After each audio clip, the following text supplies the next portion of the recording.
Hey, welcome back to the TML Weekly, Season 3, Episode 5.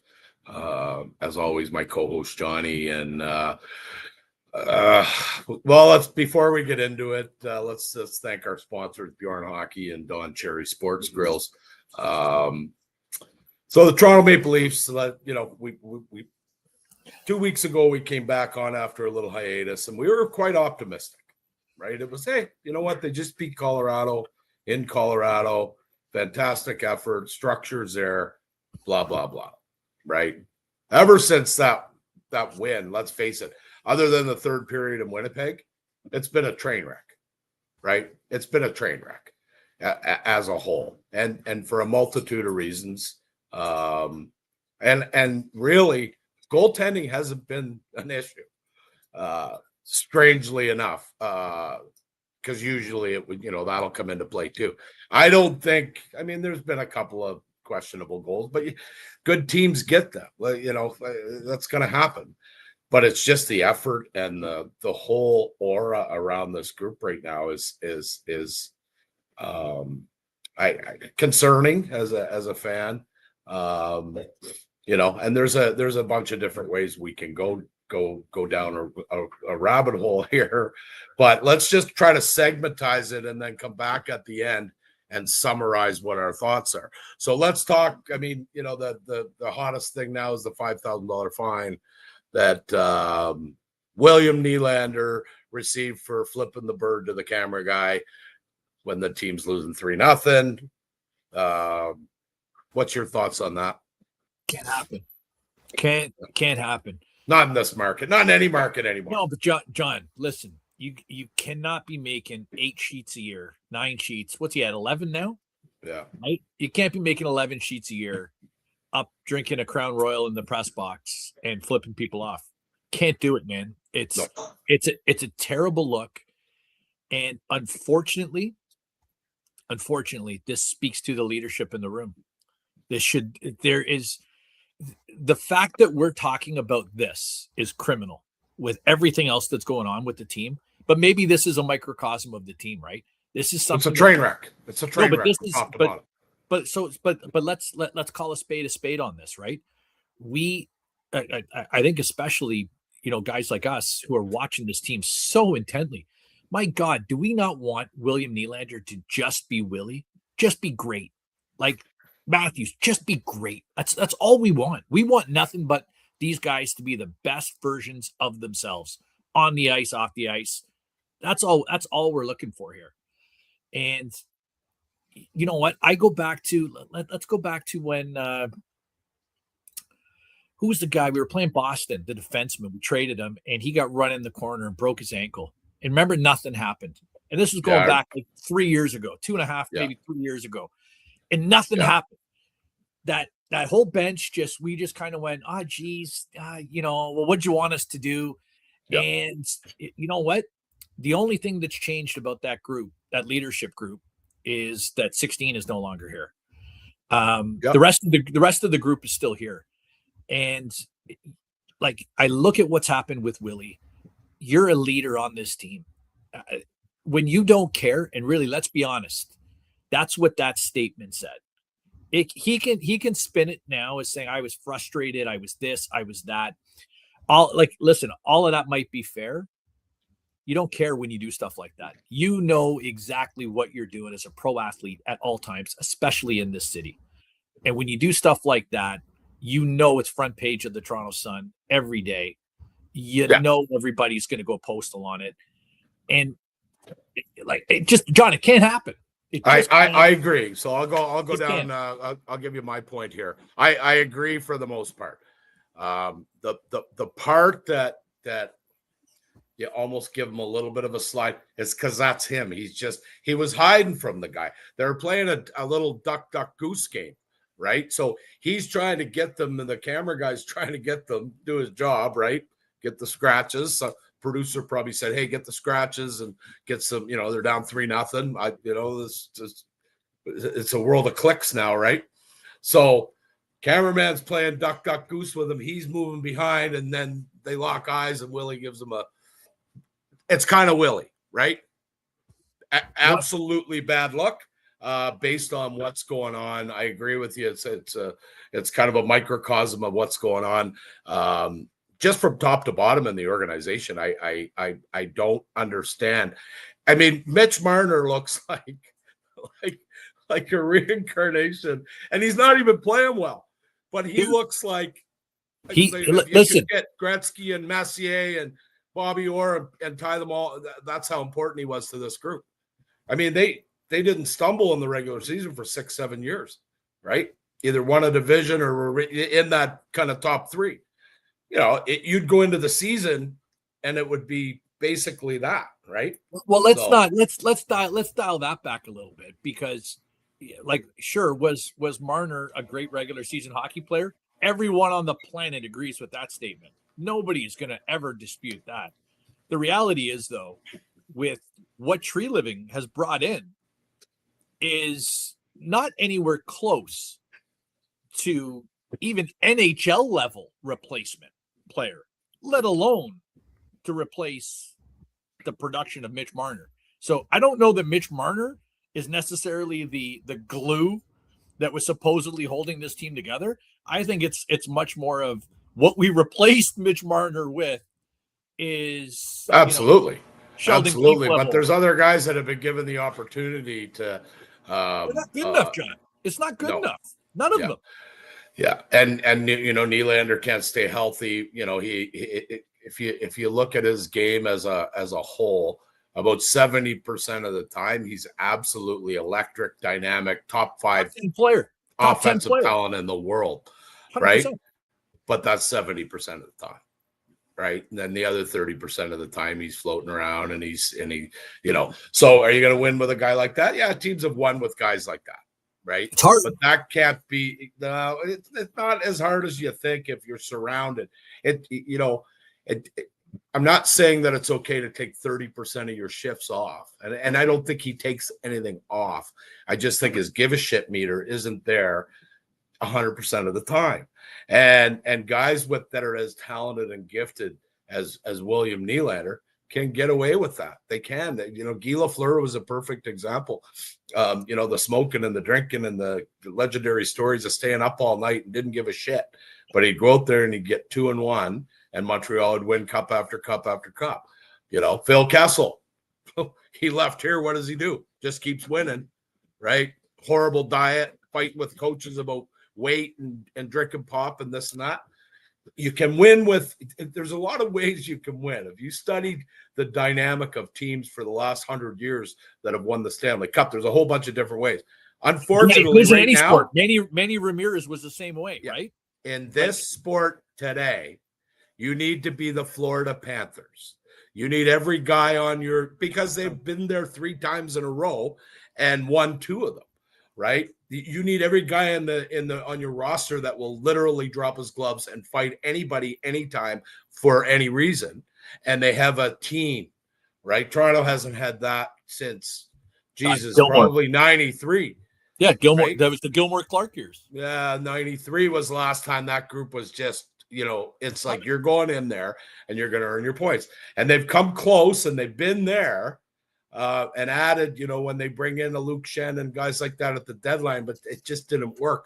Those were the right moves. I'm not going to say that a lot of the moves that Treliving and Dubas before him, we could go back and pull tape when we first started doing this show. We loved a lot of the moves. Well, they're paying now.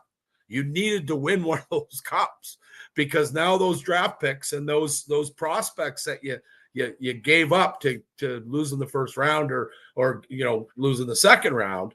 Now your cupboards are bare, okay, right? And you got some bad contracts. But to be fair on that though, yeah, it is like, and I hear this a lot from people that are Leafs fans about, we gave up picks and we didn't get anything. Listen, when you have a window, okay, and you're an elite team, this is why you have those picks.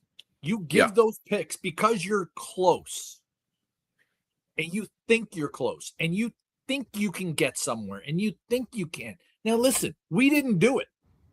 Now there's a whole host of reasons why we didn't accomplish much in that particular window. But the idea that we shouldn't have given up those picks is folly. That's just silly, right? I don't care who you are. If you had the roster, the core of the roster built the way we had, whether it was Dubas, Tree Living, it could have been the Pope. You could add whoever you wanted in there. Yeah. Right? You're making moves regardless, right? That's just the way it is. Yeah, I that's what I said. I like the moves when they happen. They just didn't work out. Yeah, and so I'm not hammering us now because the cupboards are bare. I'm saying the cupboards might be a little thin right now because we took our shot. Yeah. We took our shot and we lost. You know what? When you're a River City gambler, you know what? You live to fight another day. And so that's where we are. Right? There's no 100%. So my thought on it, and I want to get into 34 here in a bit, and I you know, as everybody knows, I'm a huge fan of, you know, I think he's a tremendous talent. We'll get into that. But I truly believe you got 5 games before the break here for the Olympics. And this is speaking from a, you know, I'm an eternal optimist, and I like to think, oh, you know, they're gonna, you just need to sneak in and you're okay, like St. Louis. You got 5 games, and if I'm Craig Berube or Keith Pelly or Brad Treliving, I'm going to address the team before the stretch. Is it 5 or 4? I think it's 4. Okay, so they got Buffalo tonight, and then they go out west for 3. It's like Seattle, Vancouver, somebody else, Utah or something. Utah? Oh, I think they were already in Utah, weren't they? Yeah, it must be somebody in Western Canada. Whatever. Doesn't matter. 4 games. I would go in and I'd say Calgary and Edmonton. Yeah, right. Good luck. So 5 games. Right? Because you got Seattle, Vancouver, Calgary, Edmonton, Buffalo. And Buffalo. Okay. So I'm going in and I'm saying 9 out of 10 points. 9 out of 10 points, or we're blowing this up. 9 out of 10. And if you're not on track to get 9 out of 10 after Buffalo, you're on the phone. I think we're going to be on the phone. And well, I think it's come to that. I think it's come to that. And that has to be a real conversation. You have to start having conversations with guys about no movement clauses and do a fire sale. Because I don't think you can keep surrounding the same core of guys with the same, and I'm not putting, it's not Matthews' fault or Tavares' fault. It's a sum of all parts, right? And these ones didn't work. There's been a lot of tremendous talented hockey teams over the years that just didn't work. Right. If you look at it on paper, and unfortunately, Toronto's had them for, 56 years or however, 58 years. You look on paper every year, holy, this Leaf team has a chance all the way through. There was a little bit of a lull in the 80s, but there's been too much pressure. And then the cap didn't come in until 2005. So how, they could have had anybody at any price. I don't know. But I think you got to start having these conversations. I think you got to reach out to Judd Moldaver about Matthews. He's got, you're going to retool, rebuild, blow it up. There's a bunch of different routes that you can take. And I don't think any one of them should be out of the question at this point. Because let me ask you this question, though. And I think this is probably, I think, the most fair and realistic question. If you're a Leaf fan today that anybody can ask. Yeah. What makes this different than any other year?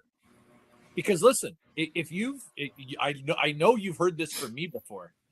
We keep doing the same thing over and over and over again.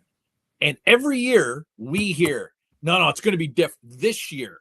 It's going to okay, if we lose this year, this is it. Everything's going to change. If we lose this year, everything's going to. So here we are now. Why do we think, legitimately, based on everything that we've seen from this organization, that something is legitimately going to change. That's like, and I'm not. I'll tell you what swayed me, and we've talked about this a lot, and I've been involved in the sport for a lot of years, and I'm a big body language guy. Okay, I'll watch a hockey game, but I'm not just watching the game. I'm watching the bench. I'm watching how coaches whistle. Yep. How coaches interact with the players and how the players interact back. How players interact with officials. How I look at a lot of stuff that you cannot quantify, that tells me a lot about A, individual, B, team culture, and the body language with this group. And you can throw in the Willie thing. I mean, that kind of comes into this umbrella. They just don't seem like a team A that likes each other, right? That B gives a shit, right? So now go back to what you said earlier in the opening about leadership. Yeah. So, okay. Now let's define leadership, right? Is it the captain? Yeah, for sure. For sure. Is it the coach? Absolutely. Is it the general manager? Absolutely. Is it the president of hockey or whatever Keith Pelly is? Absolutely. But unfortunately, I think a lot of this has to come down on 34. I love the kid and the talent that this young man has is still. I mean, he's ahead of Ovi. People forget he's played less games than Ovi did to get the same amount of goals. So if Austin Matthews stayed healthy and committed to the sport for another 10 years, 11 years, he breaks that record. Like, that's insane. Okay, so right? can we pause on the Matthews thing? Yeah. Okay, because listen, Austin Matthews, world-class elite player, right? A different cat. I think we all agree. A different guy. He's not built in the Sundin image or the Sittler image or the Wendell, the Dougie that we all maybe collectively in this city want our captain to be. Right. Now, not a popular take, and I understand this, and this is my own viewpoint on it. I also put a lot of this on the previous coaching regime, who allowed, when these kids came up, them to behave and develop in a certain way. I've said all along, I think there was significant damage done. I further look at, the results of Ryan O'Reilly and Luke Shen and their response to the team, very similar to what you brought in about, they might not like each other. They weren't going on the road and having dinners together. Like, people act like that stuff doesn't matter. But I'm just saying, from a pure leadership perspective, if that's the culture that you've come up with, and that's been what you've been since you've been in the league, like, maybe I'm not going to hammer him necessarily on that. But if we think Austin Matthews is the problem here, then I think we're missing the picture. I don't think he's the problem. I just don't know if he's the guy to lead this group, because I think you have to. I'm on the fence between blowing it completely up or moving a couple key pieces out and rebuilding around a couple of those pieces. And Jack asked me that tonight. We were having supper, and he asked me exactly that. He said, well, would you trade everybody, or would you keep like Nyes and Willie? And I said, I don't know. It depends on what people are offering me, honestly. Like, there's a big draft here this year. I'd love to get a hold of that Verhoff defenseman, right? You want a kid like Schaefer or Makar, or, I don't think that the group that's here is the right one. Well, they're not. Let's call the spade a spade, right? They're not good enough. But John, they weren't good enough last year, right? Like, that's the reality. And so let's talk about it here. The reality is, and again, the general manager here, this is looking an awful lot like Calgary Part 2, right? Let's call it what it is, man. You had disposable income to play with this year, and you spent it nonsensically. We all called it nonsensically at the beginning of the season. You're handing out a 4-year deal to Dakota Joshua at 4 sheets a season, right? Makes no sense. We're betting on Matias Maccelli, who, by the way, I'm just telling you, I've seen enough of that guy. I've seen enough. I don't need to see any more Matias Maccelli. Guys look like he's been a player for 2 weeks in the league. Just enough already with him. But you go. Let's go back and look. He gave Domi the big extension, right? When you probably didn't need to. So these are all choices now that we're paying the price for, and I think it is fair for us to sit there and say, like, listen, we know what John Tavares is at this point in his career. Everybody wants to talk about him being a consummate pro. And he's a nice guy, right? Nobody's going to take away from Tavares. He's a lunch bucket, shows up to work, you know what you get. He was also captain for 14 of 17 seasons in the league and made it past the first round twice. So from a leadership perspective, we also know what John Tavares is. From a leadership perspective. Now, Willie is going to march to his own drummer, and that can be fine. You're right. On this, if you got a strong room, if you got a strong tight room, on this team, he's ripping it apart. Strong tight room. No, and he's ripping it apart. And I'm not telling you, don't need to watch this team for very long. My wife has said for years, why did Florida win? Florida's a team. Look at Bobrovsky. The goalie gets into it the other night. Bobrovsky's charging down, right? That's a team. Those guys live and breathe for each other. Well, and go back to Treliving. He's the one that allowed Bennett and Chucky to go to Florida for basically Jonathan Huberdeau and Mackenzie Weegar too. What are we talking about? Like, there you go. It's just won them 2 cups.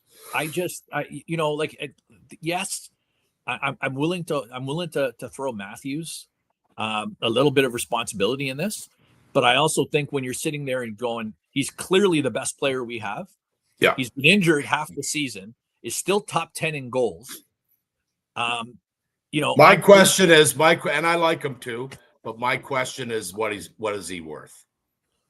Yeah, what is Austin Matthews worth to a team that's like I'm thinking of Minnesota? You don't think that Billy Guerin would be the there's a couple of ways with some of the assets that you have right now that you can retool very, very fast. Every general manager in the league is interested if 34 is available. Let's not lie about it. And 97 in Edmonton's up after next year. Well, here's the thing. Right. 97's never coming here. Oh, I don't know about that. John, not if we're in the sell off the world mode. No. I'm saying that's this year and next year. I'm not saying sell off the world, but if you can get what I think Austin Matthews, you only have him for 2 more years, John. Potentially. Well, potential. Wow. I'm just saying. They'll say he was gone. If you could get a couple first rounders, you could, swing a 3-way trade and get a couple of first rounders, an A-list defenseman prospect, and then a winger that's ready. Something like that, I'd look at it. I really would. I don't think this group's going to win. I think they're fragile. I think you said it when you talked about, what happened in Boston 3 years ago and nothing's changed, right? You're going to go in there and get punched in the face every shift with this group against Florida? No. But what? Listen, if you what is the you got to get there, Johnny? What are the 2 hardest things to do in the NHL? Right? As a player, it's to score goals. Yeah. Right? Hardest thing to do in the NHL is to score a goal. Hardest thing to find is a first line legitimate NHL center who can do that for you. If you're moving the very next day that you move Austin Matthews, you're looking for a replacement for Austin Matthews. And so if that's the idea on how to make it better, I don't know how that makes it better. I mean, it's one of those things that would depend on the deal for me. This is the first time I've ever said it since they drafted the young man. It would be like, no, but it's the body language. Austin Matthews didn't show up for media after the Vegas game. Some people say, oh, he's probably sick of it. Nobody. He's the captain of the Toronto Maple Leafs. That's your obligation. That's what you do. You put your hand up and said you want to be the captain of this organization. So you get your ass in front of the media, win, lose, or otherwise, and you take your lumps. And you defend your team. And your body language isn't that of somebody that's like, get this interview over with. I want to get out of here. So listen, right? I don't disagree with you. That being said, if you found out that Tree Living said, no, we're not doing it tonight, and it came from upper management, would you be surprised? You got to remember the organization, right? This is that is something that this organization has done forever, right?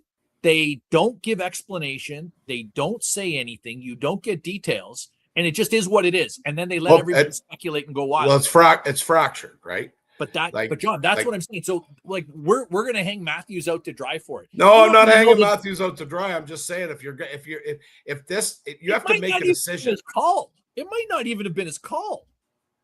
Yeah, but you know what? Then that's a bigger issue underlying. And Craig Berube won with a captain by the name of Braden Shen. You couldn't be more of an opposite kind of personality on the ice than those two guys, right? That's right. And Braden Shen would have been out there. And if Craig Berube or I just think we're missing the point on this. I just think if we're going into now, Austin Matthews is the problem. I'm not saying he's the problem. I'm saying it's no different than talking about Willie flipping off the cameraman. The whole it's a shambles. Chief made a remark the other night that it was upper management that made Stoller start instead of giving him the stint, and he said it on the air, which was crazy. So there's fracture there, right? But that's what I agree though, and so that's kind of what I'm saying. It was funny when Karen and I did a show on the Friday night for the Vegas game. And she said, why are we starting Stolarz against Vegas when he hasn't played in forever? And what happens if he gives up 2 goals on 5 shots? She was like, you've got to get him out of that game right away. Yeah. Right? Have to. And then we let him in. And so now you're wondering, is that coming from upstairs? Is that it is, because Berube said it wasn't my call. So then what are we doing? Yeah. Right? And that's and there you go. Well, that's my point. So can Treliving save his job? No. If he, I think the only way for him to save his job is to sell a rebuild or a retool and get rid of a couple, whether it's Austin or Nyes or one of the kids and you start to bring in character guys. So let me ask you this. If you were the board of MLSE, right? You've seen what Tree Living has done since he's been here. And listen, has he had some wins? Sure. Has he had more to losses? Definitely. If you're the board of MLSE, are you going to take more of the, I've seen what you've got. We just gave you $11 million after you screwed up the Marner thing. To me, it's over. It's over now. He's dead man walking as far as I'm concerned. If I'm Keith Pelly's a lot of things. He's not stupid. Keith Pelly knows how to read a market. He knows what's what. There's no way that Keith Pelly looks at this situation and goes, yeah, that Tree Living, that's my guy. I don't think so. He's got a bullet. He's got a bullet to fire. He's got a bullet to fire. It's going right between the eyes of Tree Living. Yeah. And then when the new GM comes in, if he wants a new coach, you allow him the ability to do that. You can call him by name if you want. The new GM. Just down the road, Mark Hunter. The guy they should have given the keys to, and they gave him to Dubas. I got a good Mark Hunter story I'll tell you off air, but he's the guy. He's the guy, and maybe Dale comes a coach. I don't know. I mean, Listen, it's right now. It is to quote Brian Burke. We are in the middle of an 18-wheeler right now. We know where she's going. So it's you don't know what's going to happen next. Listen, it is. Now, listen. I know we sound doom and gloom right now. It is just as possible that this team flips the switch, shows up and spanks Buffalo tonight, and goes on a 6-game run. Yeah, wins three of the 4 out west. 100%. It's just as likely that happens. Unfortunately, we're running a little long here, but we didn't really get into much outside of that. There's defensive issues all over the place. I don't know if you've noticed with the power play too. Shoot the puck, you guys. Like are not going. We're back to doing peripheral, pass the puck around. Has everybody touched the puck 4 times? Okay, now we can think about shooting it. People were jumping up and down and pumping Steve Sullivan's tire. It's the players. Come on, go to the net. There's not a power play coach in the world other than that walks you through a few scenarios in practice. They're in the NHL. They've been doing power play since they're 10 years old. They know every scheme. They know every defensive scheme. Right? The players have to execute. So Savvy gets canned. Sullivan comes in. They catch a hot streak. I mean, you got 5 really good hockey players on that. Come on. If anybody that is naive enough to think that the power play coach has very much to do at all with this, it's nuts. They're players. They got to play. Right. And that's, so you can say what you want for a living, Chief. Play hockey. Play the right way. Get pucks in deep. Beat the other team down low. You sacrifice your body. Stick up for each other. Right. Your talent will come out. But play the right way. They don't play the right way anymore. Or they do for a couple of periods, and then, listen, let's be honest. Like, if we're going to be honest, let's be honest. We had that fantastic win against Colorado in Colorado. And since that game, aside from a period where we beat a team that was on a colossal slide and couldn't get punched their way out of a wet paper bag, we have not shown up for a week and a half. No. Like, we just haven't shown up. Right? So there's so much noise about everything else. It's like I just said it, John. Play the game. Yeah. Right? You're in the league. You're in the best market in the world. Play. Just go out there and play hard. And Matthews, maybe show some a little bit of intensity. Willie, show up every night, right? Tavares, take that lesser role and keep doing what you're doing. He's fine. He can't play as much. He's too slow. Riley lost a step, right? So Riley, let's not even get into Morgan Riley. We don't even have enough time to get into Morgan Riley. The first time since Felix Potvin that they've had goaltending that you don't have to worry about. You got 3 guys that. Okay, so let's talk about the goaltending for a second, because let's look back at that game on Sunday. Who did we play on Sunday? We had Colorado. So, listen, did Joseph Woll make some 10 bell saves? Absolutely. Okay, but let's talk about the first 3 goals. 2 of them were scored from outside the face-off circle on clean looks. The third one, he was slow to get across when he was looking behind the net the wrong way. So, again, those goals can't happen on clean looks. They can't go in.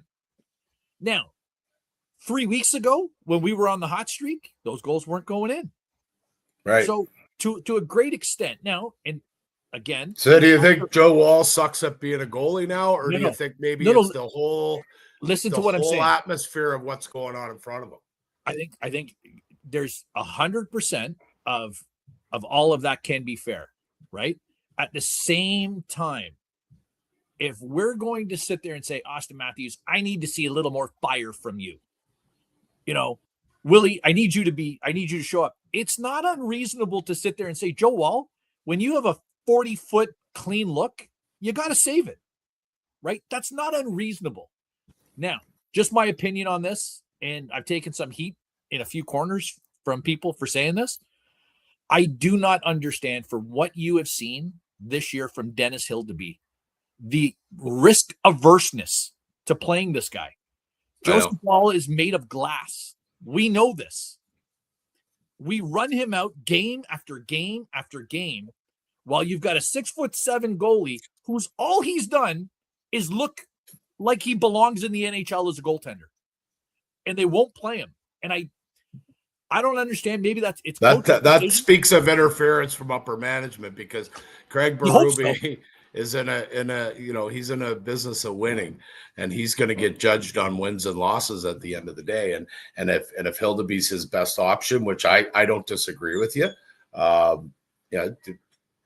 you run with it, man. You got to make the playoffs now. You got to probably win. You got to play 750 hockey from here on out. I was going to say at least 700. Yeah, you got to at least go 700. Yeah, well, I mean the whole division's unreal. There's nobody under 500 in the Atlantic.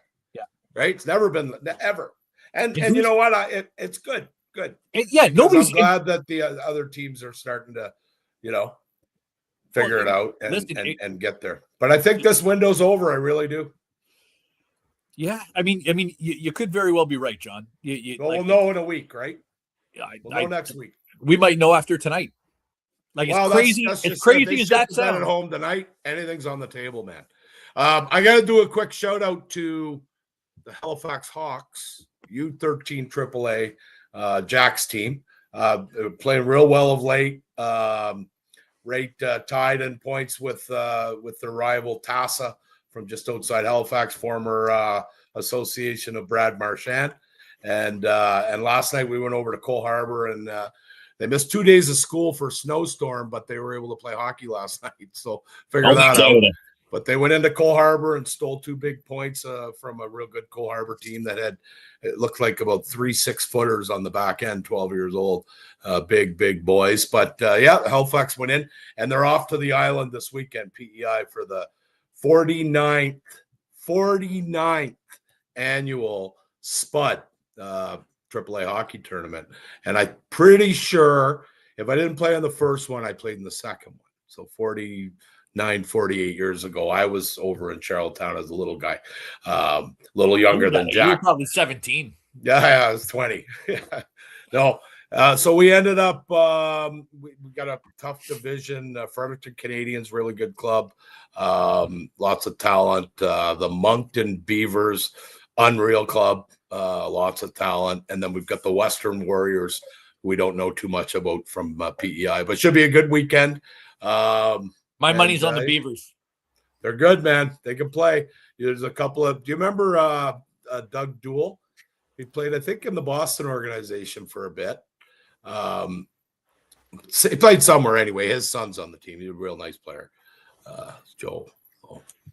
Anyway, thanks to Bjorn Don Cherries. Tune in and see how either we're talking about a blow up, or we're we're back on the wagon.